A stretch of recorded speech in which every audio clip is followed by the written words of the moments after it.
Ինձ համար շատ զարմանալի էր, որ Արարատյան դաշտավայրում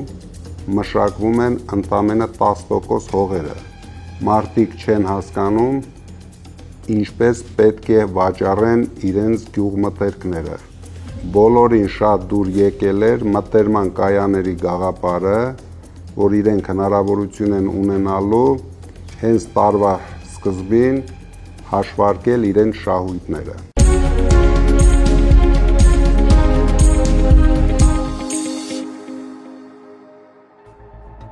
Պարոն Կարապետյան, բարև ձեզ։ Բարև Ալիկ ջան։ Ոնց եք։ Շատ լավ, դու ոնց ես։ Շատ լավ, միշտ ուժեղ։ Պարոն Կարապետյան, իմ այսօրվա առաջին հարցը։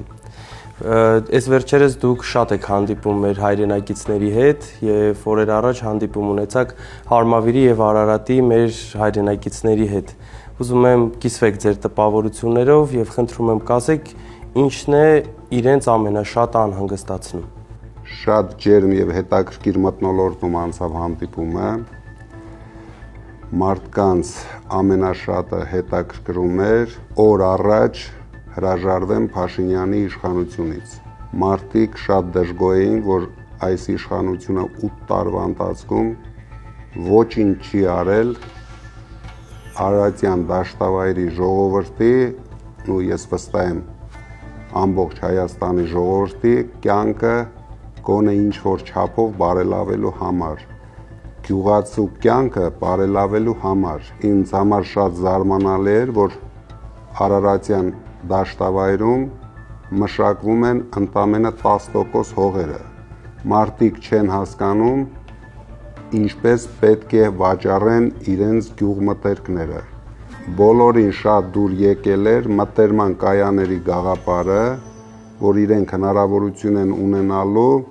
հենց տարվա սկզբին հաշվարկել իրենց շահույթները։ Պարոն Կարապետյան, վերջերս թուրքական պարբերականներից մեկը իր հոդվածում գրել էր, որ այս տարի հունիսի 4-ին բացվում է հայ-թուրքական սահմանը։ Խնդրում եմ կասեք ձեր դիրքորոշումը հայ-թուրքական հարաբերությունների հարցում։ Նախընտրական փուլում բոլորը, թե Թուրքիան, թե Ադրբեջանը նախընտրական նվերներ անելու են Փաշինյանին, մենք դա հասկանում ենք։ Քանի որ դրանից է կախված Փաշինյանի ընտրվելու հնարավորությունները։ Թուրքիայի հետ մենք ունենալու ենք նորմալ հարաբերություններ, բայց ելնելով Հայաստանի շահերից։ Մենք սահման բացելը չենք համարելու կյանքի խնդիր։ Եթե մեր երկիրը, մեր գյուղատնտեսությունը դրանից դժվում է, մենք մտցնելու ենք սահմանափակումներ։ Միայն Հայաստանի եւ հայ ժողովրդի շահերից ելնելով ենք բոլոր հարաբերությունները բոլոր երկրների հետ կառուցելու։ Բայց ամենաուրախալին է Ալիևի նվերը մեր ժողովրդին։ Արդեն մենք գիտենք, որ Փաշինյանը գնում է Ադրբեջան։ Պարոն Կարապետյան, վերջերս Նիկոլ Փաշինյանը հպարտությամբ հայտարարեց, որ Հայաստանը եւ Ադրբեջանը առաջին անգամ մասնակցեցին եվրոպական միջոցառման, չնայած այն փաստին, որ Ադրբեջանը Ալիևը մասնակցել էր հեռավար կարգով եւ իր խոսքի մեջ հայտարարեց, որ քննարկում է Եվրոպայի խորհրդի հետ բոլոր տեսակի հարաբերությունների դադարեցնելու հարցը։ Բացի այդ, Ալիևը իր հայտարարությունների մեջ, իր ելույթում Արցախի ղեկավարներին անվանեց ռազմական հանցագործներ, իսկ Արցախի ժողովրդին անջատականներ։ Սակայն Նիկոլ Փաշինյանը որևիցե արձագանք չտվեց։ Ինչպես կմեկնաբանեք այս ակնհայտ հակասությունը, պարոն Կարապետյան։ Դե ես այդտեղ հակասություն չեմ տեսնում։ Դա վերջին տարիների մեր իշխանությունների ապրելակերպն է։ Երբ իրենց ղեկավարը